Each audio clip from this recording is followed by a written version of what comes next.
پہلا اللہ تعالیٰ حکم دے رہے، اس لیے کہ بڑائی، کبریائی، عظمت، جلالت یہ اللہ تبارک و تعالیٰ کی صفت ہے۔ یہ کس کی صفت ہے؟ اللہ تبارک و تعالیٰ کی صفت ہے، اس لیے کہ اللہ تعالیٰ بڑا ہے۔ اللہ علی الکبیر، اللہ بڑا ہے اور وہ بڑائی کو پسند کرتا ہے، اور انسان جتنا چھوٹا بن کر چلے گا، انسان جتنی عاجزی اختیار کرے گا، اللہ کے سامنے اپنے آپ کو جھکائے رکھے گا، اللہ فرماتے رفع اللہ، میں اس کو بلند کر دوں گا۔ یعنی جب انسان چھوٹا بن کر عاجزی اختیار کر کے زندگی گزارے گا، اللہ کا وعدہ ہے کہ میں اس کو بلند کروں گا۔ یہ اللہ تبارک و تعالیٰ نے ہمیں حکم دیا ہے، وَارْكَعُوا، یعنی تم اپنے آپ کو جھکاؤ، عاجزی اختیار کرو، اپنے آپ کو ذلت کے ساتھ میرے سامنے جھکاؤ۔ جب تم اپنے آپ کو میرے سامنے جھکاؤ گے، اللہ فرماتے میں تمہیں بلند کر دوں گا۔ تواضع اختیار کرو، اس لیے کہ عاجزی جب انسان کرے گا، تواضع کرے گا اور بڑائی بیان نہیں کرے گا، تکبر نہیں کرے گا، تو اللہ کا وعدہ ہے کہ اللہ تعالیٰ اسے کامیاب کرے گا۔ یہ اللہ نے وعدہ ساتھ لیا ہے، اگر تم ان تین چیزوں پر چلو گے، اللہ فرماتے میں تمہیں کامیاب کر دوں گا۔ تو پہلی چیز کیا فرمائی؟ وَارْكَعُوا، رکوع کرو، عاجزی اختیار کرو، تواضع کرو اور میرے حکم کے مطابق اپنے آپ کو میرے سامنے جھکاؤ۔ یہ اللہ کی تواضع یہ انسان کی صفت ہے، عاجزی انسان کی صفت ہے، جھکنا انسان کی صفت ہے۔ انسان دنیا میں آنے کے بعد سمجھتا ہے میں کسی کے سامنے کیوں جھکوں، میں اپنے آپ کو پستی میں کیوں ڈالوں، میں اپنے آپ کو عاجز کیوں کروں۔ اللہ فرماتے جب تو اپنے آپ کو میرے سامنے جھکائے گا، اس جبین کو میرے سامنے جھکائے گا، اللہ فرماتے میں تجھے بلند کر دوں گا۔ حضرت مولانا محمود الحسن گنگوہی رحمت اللہ علیہ کے پاس ایک بزرگ آئے اور حضرت سے فرمایا کہ مجھے کوئی نصیحت کرو۔ کہا تم اتنے ضعیف العمر ہو، اچھے اعمال کرو اور ایسے اعمال لے کر اللہ کے پاس جاؤ، ایسی چیز اللہ کے پاس لے کر جاؤ جو اللہ کے پاس نہ ہو۔ وہ بڑے میاں بڑے پریشان ہوئے، حضرات کیا بات کہہ دی آپ نے، اللہ کے پاس کیا چیز نہیں ہے؟ سونے کے خزانے اس کے پاس، چاندی کے خزانے اس کے پاس، ہیرے جواہرات کے خزانے اس کے پاس، زمین آسمان کا مالک وہ ہے، بارش وہ برساتا ہے، زمین سے غلہ وہ اگاتا ہے، ہمیں روزی وہ دیتا ہے، بیٹا وہ دیتا ہے، ہر چیز کا مالک وہ ہے، آسمان کا نظام وہ چلا رہا ہے، وہ قیامت کے دن کا بھی مالک ہے، وہ سارے جہان کا مالک ہے۔ ارے بزرگ تم کیا کہہ رہے ہو، اللہ کے پاس کس چیز کی کمی ہے؟ حضرت نے فرمایا کہ اللہ کے پاس تم تواضع لے کر جاؤ، عاجزی لے کر جاؤ، انکساری لے کر جاؤ، اپنے آپ کو چھوٹا بنا کر اللہ کے سامنے جاؤ۔ کیوں؟ اس لیے کہ تواضع، عاجزی، انکساری یہ اللہ کی صفت نہیں ہے، اللہ کی صفت بڑائی ہے۔ اس لیے اللہ نے فرمایا الکبریاء ردائی، الکبریاء ردائی، بڑائی میری چادر ہے، بڑائی میری چادر ہے، میں اس چادر کے اندر مکمل طور پر ڈھکا ہوا ہوں۔ حضرت ابو ہریرہ رضی اللہ تعالیٰ عنہ فرماتے ہیں اللہ کے رسول صلی اللہ علیہ وسلم نے فرمایا اللہ تعالیٰ کا فرمان ہے عظمت میری، کبریائی میری چادر ہے، عظمت میری چادر ہے، جو میری اس چادر کو کھینچے گا اللہ فرماتے میں اس کو جہنم میں داخل کروں گا، اور ایک روایت میں ہے کہ میں اس کو جہنم میں پھینک دوں گا۔ جو تکبر کرے گا، جو گھمنڈ کرے گا، جو حسد کرے گا، جو کینہ رکھے گا، عداوت رکھے گا، میرے صفت کو جو اپنائے گا اللہ فرماتے میں اس کو جہنم میں دھکیل دوں گا۔ کیا مطلب؟ الکبریاء، یہ اللہ تعالیٰ فرماتے ہیں یہ میرا لباس ہے، عظمت یہ میرا تہبند ہے، میں اس کو پہنے ہوئے ہوں، جو میرے تہبند کے ساتھ گھسنے کی کوشش کرے گا، جس طرح ایک کرتے کے اندر دو انسان نہیں آ سکتے، ایک کپڑے کے اندر دو انسان نہیں آ سکتے، اللہ فرماتے اسی طرح میری عظمت، میری بڑائی کا کوئی دعویٰ کر ہی نہیں سکتا۔ یہ تو میری چادر ہے، اگر کوئی میری صفت کے اندر داخل ہوگا یعنی بڑا بننے کی کوشش کرے گا اللہ فرماتے میں اس کو ذلیل کر دوں گا۔ تو پہلی صفت کیا بیان فرمائی؟ یا ایھا آمنوا ارکعوا، اے ایمان والو رکوع کرو، اپنے آپ کو اللہ کے سامنے جھکاؤ، اپنے اوقات کو پہچانو۔ اپنی زبان میں کہوں تو اللہ فرما رہے اپنے اوقات کو پہچان، میں نے تجھے ایک ناپاک قطرے سے پیدا کیا ہے۔ گھمنڈ کس بات کا، غرور کس بات کا، تکبر کس بات کا کر رہا ہے؟ آج زمین پر ہے، کل زمین کے نیچے ہوگا۔ ایک ناپاک قطرے سے تو بنا، جو ناپاک قطرہ تیرے کپڑے پر لگ جائے تجھے دھوئے بغیر سکون نہیں آتا ہے، اس ناپاک میں نے قطرے سے تجھے بنایا ہے۔ آج تو تکبر کرتا ہے، گھمنڈ کرتا ہے، کینہ، عداوت اور دشمنیاں اپنے دل میں پالتا ہے۔ اللہ فرماتے ہیں تکبر، بڑائی، عظمت یہ میری چادر ہے، تم میری چادر کے ساتھ بالکل داخل نہ ہو۔ تو پہلی صفت جو اللہ تبارک و تعالی نے بیان فرمائی، یا ایھا الذین آمنوا ارکعوا، اے ایمان والو رکوع کرو۔ اور دوسری صفت، دوسری چیز اللہ فرماتے واسجدوا، سجدہ کرو۔ سجدہ کہتے ہیں اپنی پیشانی کو اللہ کے سامنے جھکاؤ۔ یہود و نصارہ سجدہ نہیں کرتے تھے۔ پہلے زمانے میں جب مسلمان نماز پڑھتے تھے تو رکوع بھی نہیں کرتے تھے، سجدہ بھی نہیں کرتے تھے، اور اللہ تعالیٰ نے اس امت محمدیہ کو مخاطب کر کے فرمایا یا ایھا الذین آمنوا ارکعوا واسجدوا، اے ایمان والو رکوع کرو اور سجدہ کرو۔ یہودیوں کی مخالفت کرو، عیسائیوں کی مخالفت کرو، اس لیے کہ وہ سجدہ نہیں کرتے۔ مکمل طور پر عاجزی اختیار کرنا ہے سجدے میں، مکمل طور پر اپنے پروردگار کے سامنے جھکنا ہے، مکمل طور پر اپنی خاکساری اور اپنی کم طریقہ اقرار اللہ کے سامنے سجدے میں جا کر کرنا ہے۔ انسان اپنے جسم کی سب سے اعلیٰ چیز اپنی پیشانی ہے، اس کو اللہ کے سامنے جھکاتا ہے، اور سجدے میں جا کر جب سبحان ربی الاعلیٰ اللہ کی بڑائی بیان کرتا ہے، اللہ عرشوں پر بیٹھ کر فرشتوں کے ساتھ رشک کرتے ہیں۔ تو دوسرا حکم کیا دیا؟ واسجدوا، میرے سامنے سجدہ کرو۔ اور یہ سجدہ اس امت کی خصوصیت ہے، یہود و نصارہ کی مخالفت ہے، اور یہ سجدہ اللہ تبارک و تعالیٰ نے اپنے محبوب کے معراج کے صدقے ہمیں دیا ہے۔ ہمیں بہت معمولی سا لگتا ہے، کیوں کرتے نہیں ہے نا؟ ہم تو سجدہ کون سا کہتے ہیں، 8 کی کھاٹ کی 360 کی، اس کے علاوہ ہمارے پاس کون سا سجدہ ہے؟ یہ وہ سجدہ ہے جو اپنے محبوب صلی اللہ علیہ وسلم کو اللہ نے عرشوں پر بلایا اور معراج کا تحفہ عطا کر کے وہاں یہ سجدہ عطا کیا۔ جب پیارے نبی معراج پر گئے، وہاں آسمانوں پر جب فرشتوں کو دیکھا، کوئی قیام میں ہے، کوئی رکوع میں ہے، کوئی سجدے میں ہے، کوئی تشہد میں ہے، کوئی اللہ کی کس حالت میں ذکر کر رہا ہے، اللہ تعالیٰ کے نبی صلی اللہ علیہ وسلم نے اللہ سے فرمایا میرے اللہ مجھے بھی کوئی عبادت دیجئے، مجھے میری امت کو کوئی عبادت، مخصوص عبادت دیجئے۔ اللہ نے فرمایا میں تمہیں یہ 5 نمازوں کا تحفہ دیتا ہوں۔ یہ سجدے کا تحفہ وہاں ملا ہے، تمام فرشتوں کی مجموعی عبادت یہ نماز اللہ تعالیٰ نے ہمیں دی ہے۔ یہ سجدہ فرشتوں کی عبادت ہے۔ تو دوسرا حکم کیا ملا؟ یا ایھا الذین آمنوا ارکعوا، پہلا حکم واسجدوا، رکوع کرو اور میرے سامنے سجدہ کرو، اپنی پیشانی کو میرے سامنے جھکاؤ۔ اور تیسرا حکم اللہ تعالیٰ نے دیا وَاعْبُدُوا رَبَّكُمْ، اپنے پروردگار کی عبادت کرو۔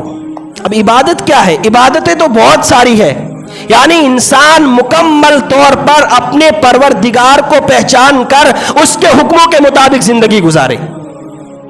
عبادتوں میں بہت ساری عبادت، نماز، روزہ، زکوٰۃ، حج، قربانی اور بہت ساری عبادتیں ہیں، ذکر و اذکار ہے، تسبیح ہے، قرآن کی تلاوت ہے۔ یعنی اللہ تعالیٰ کہنا یہ چاہتے ہیں وَاعْبُدُوا رَبَّكُمْ، تم میری عبادت کرو، میں تمہارا رب ہوں۔ جو ذات تمہیں پال رہی ہے اس ذات کی عبادت کرنا ضروری ہے۔ یہ تیسرا حکم اللہ نے دیا یا ایھا الذین آمنوا ارکعوا واسجدوا واعبدوا ربکم، اور چوتھا اللہ نے حکم دیا وافعلوا الخیر لعلکم تفلحون، بھلائی کے کام کرو اگر تم کامیاب ہونا چاہتے ہو۔ وافعلوا الخیر، بھلائی کا کام کرو۔ اب بھلائی کے کام بہت سارے ہیں، جتنے ہو سکے بھلائی کے کام کرو۔ حضرت